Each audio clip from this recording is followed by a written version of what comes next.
1/3 of the canal space.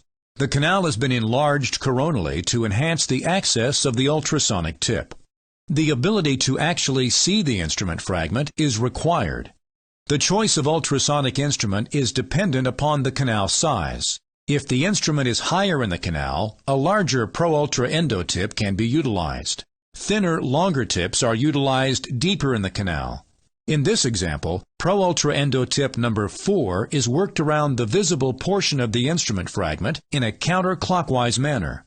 The ultrasonic energy removes tooth structure and vibrates the fragment loose. Switching to smaller tips, in this case pro-ultra endo tip number 6, is often advisable. Tip number 6 completes the loosening of the fragment.